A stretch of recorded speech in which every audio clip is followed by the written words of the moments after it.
Bonsoir Hila, vous avez changé votre cravate, c'est bien. Je sais, mais vous savez que, vous savez que ça intéresse beaucoup les journalistes, oui. Les journalistes du service public. Oui. Ça a été le fruit d'une séquence chez nos amis de C'est à vous, Oui. dans la 5. Oui. Et ils ont beaucoup de boulot, visiblement. Oui, oui. Ils ont parlé de cet échange que nous avions eu sur la cravate Bien. la semaine dernière. Oui, mais L'échelle des priorités. c'est bien que le service public s'intéresse à nous. On les salue, on les Et embrasse. spécialement à nos cravates. Oui. Un bon niveau intellectuel. Geoffroy Lejeune, bonsoir. Moi, tout le monde se fiche de ma cravate. Mais non, elle est magnifique, vous avez une superbe cravate et, Et une très belle lunette. bonsoir Geoffroy. Oui. Et félicitations Philippe de Villiers, parce que cet après-midi, vous savez que l'émission Face à Philippe de Villiers, plus d'1 million, jusqu'à plus d'1 million de téléspectateurs chaque vendredi soir, et puis c'est aussi le samedi matin sur Europe 1. Et j'avais cet après-midi une réunion pour présenter une sorte de bilan de ce début de saison avec notamment Donna Vidal-Revel. Et donc j'ai vu les scores sur Europe 1, plus de 800 000 auditeurs chaque samedi. Et puis vous êtes finalement la voix de ces dames, puisque 60% de l'auditoire est féminin. Alors vous avez peut-être un message pour les femmes qui vous écoutent ou qui vous regardent sur CNews. Je pourrais vous répondre, mais ce serait présomptueux, je ne suis pas surpris. je voudrais remercier toutes ces dames. J'ai déjà dit une fois, elles sont supérieures à l'homme, les femmes, puisque elles nous donnent la vie et elles nous enterrent. Et en fait, je voudrais aussi avoir une pensée pour Sandrine Rousseau, puisqu'elle n'est peut-être pas dans la comptabilité. Ah, peut-être pas, il faudrait lui demander. Oui, mais peut-être qu'elle peut y parvenir la prochaine fois. Voilà.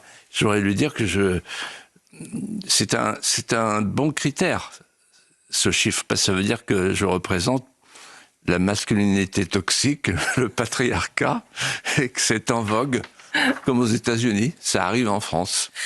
Vous n'avez pas perdu votre voix. J'en ai perdu presque mon français avec tous ces chiffres, puisque j'ai dit 800 000 auditeurs. 800 000 auditeurs. Il n'y a évidemment pas de liaison. Et on pense à toutes les femmes. Donc, la voix de ces dames, Philippe de Villiers, la voix de ces dames. Philippe de Villiers, la culture reprend ses droits. Pourquoi je vous dis ça? Parce que la polémique est terminée. Le Puy du Fou est désormais éligible au pass culture. Les jeunes de 15 à 18 ans pourront maintenant utiliser l'application gouvernementale pour aller voir les spectacles du parc vendéen. Une décision saluée par l'actuel président du Puy du Fou. Vous le connaissez puisque c'est votre fils, Nicolas de Villiers. On l'écoute. Il était l'invité de CNews ce vendredi midi. Je crois qu'il y a eu un petit bug bureaucratique et puis que notre ministre de la Culture a entendu le message de cette incohérence et le ministère de la Culture m'a appelé ce matin, vous voyez, pour me confirmer qu'en effet nous étions éligibles au Pass Culture désormais. C'est pour les jeunes qui avaient des conséquences parce que le Pass Culture c'est pour ces jeunes étudiants qui n'ont pas les moyens financiers de venir dans un site comme le Puy du Fou et qui grâce maintenant au Pass Culture vont pouvoir venir et donc la réduction dont ils bénéficient elle est prise en charge par l'État. Une bonne nouvelle, Philippe de Villiers, aux grandes dames d'un disparu de la vie politique, purgé par ses amis mélenchonistes, Alexis Corbière, qui avait écrit il y a 72 heures une tribune dans les colonnes de Libération. Le roman national, dit-il, réactionnaire du Puy du Fou, n'a pas plus de valeur historique qu'un village gaulois du parc Astérix. Geoffroy Lejeune. En fait, Alexis Corbière, il est prof d'histoire à l'origine, et c'est pas la première fois qu'il s'en prend au Puy du Fou. Je crois que vous lui avez jamais répondu, Philippe, et comme vous avez maintenant une tribune ici, qu'est-ce que vous avez à lui dire? D'abord, j'ai beaucoup de respect, et d'estime et d'admiration pour les profs d'histoire. Donc je salue le prof d'histoire Alexis Corbière, et qui n'est pas dénué de talent, y compris quand il s'attaque à ce qu'il considère comme des adversaires, d'un instant. Je dis d'un instant parce que j'ai demandé à un ami psychanalyste comment il interprétait ces démarches, ces attaques successives d'Alexis Corbière, ce qu'on appelle une fixette. Et il m'a répondu, on appelle ça en psychanalyse un amour contrarié, une passion contrariée, plus exactement une fascination contrariée. Et alors je lui ai dit, mais comment ça se traite? Et il m'a dit, il n'y a qu'une solution, faire venir le patient sur place.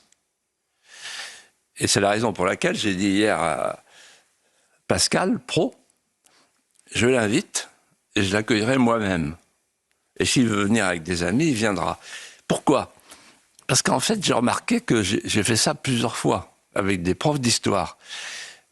Et le taux de réussite, le taux de la conversion, de la reconversion au roman national est absolument stupéfiant. C'est-à-dire 2 sur 3 repartent conquis.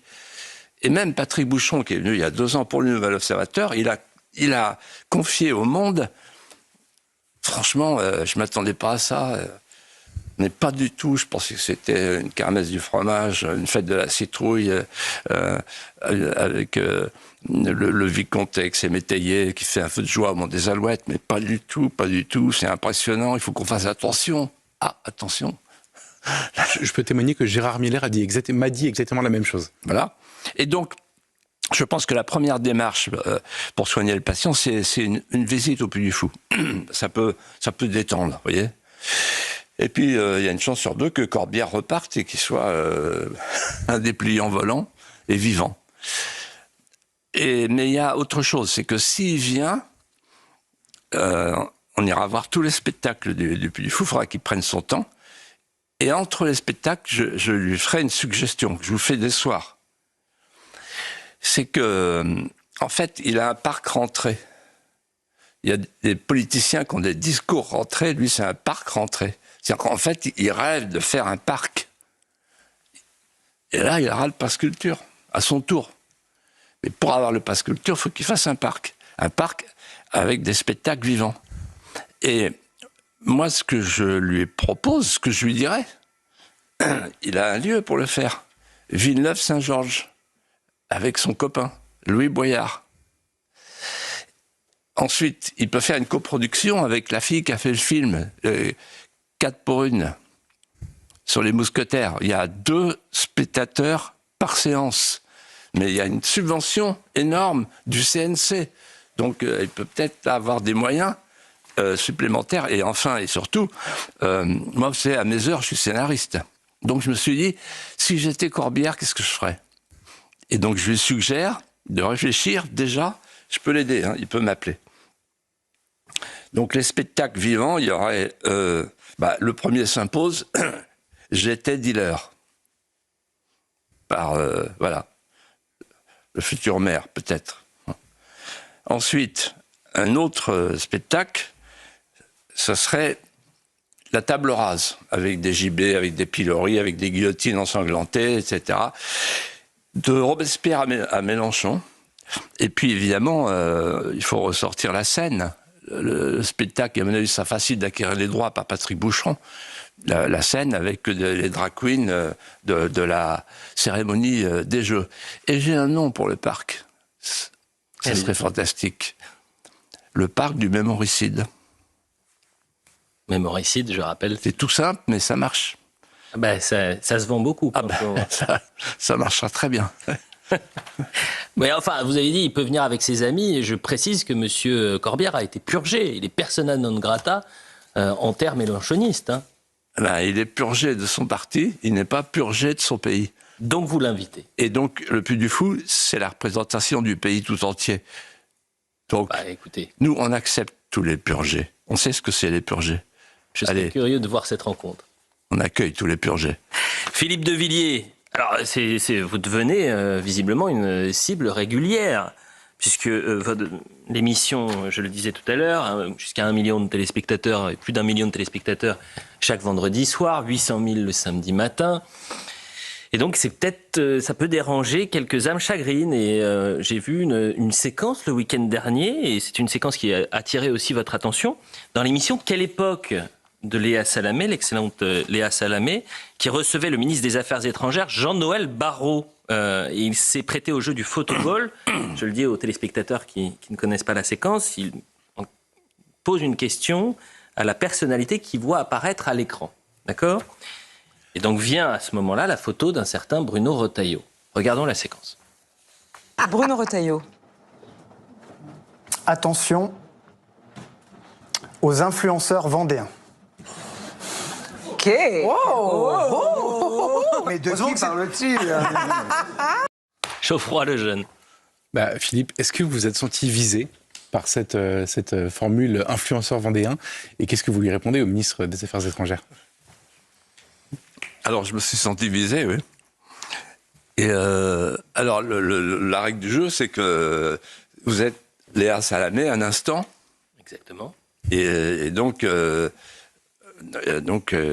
Léa Salamé, vous me posez une question, qu'est-ce que je réponds? Bon, voilà, quelle question vous aviez la photo de Jean-Noël Barrot, c'est alors ça? voilà, c'est ça. Je vous présente la photo de Jean-Noël Barrot. Voilà. Et donc, quelle question vous posez à Jean-Noël Barrot, monsieur Voilà. Philippe Et alors, Devilliers? moi, je lui pose une question. Qu'est-ce que ça fait, Jean-Noël Barrot, monsieur le ministre des Affaires étrangères de la France, qu'est-ce que ça fait de vivre couché toute la journée? Pourquoi non? De vivre couché au pied du président algérien, pendant que Boualem Sansal est en train de mourir en prison. De vivre couché auprès du président comorien, pendant que les Comoriens clandestins sont en train d'envahir, de submerger Mayotte. De vivre couché auprès du président de l'Azerbaïdjan, qui est en train de fomenter un mouvement décolonial en Nouvelle-Calédonie. De vivre couché au pied de Madame van der Leyen, l'impératrice, qui est en train de conclure son note d'eau pour faire crever nos agriculteurs, le Mercosur.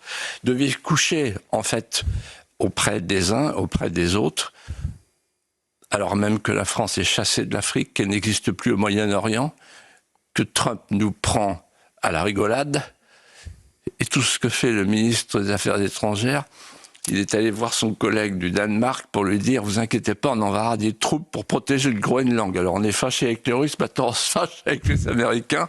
Voilà. Et en fait, je vais vous dire une chose à tous les deux. Vous qui êtes des garçons cultivés, quand vous regardez Jean-Noël Barrot, ce ludion frivole, vous ne dites pas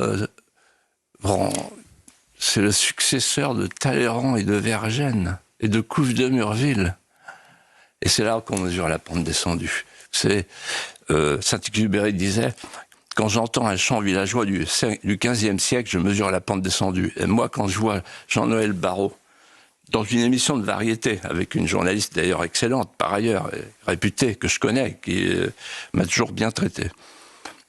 Mais quand même, il a autre chose à faire, non? Boualem va mourir. Et pendant ce temps-là, il parle des influenceurs algériens. En parlant de moi. Je suis si dangereux que ça. Vendéen.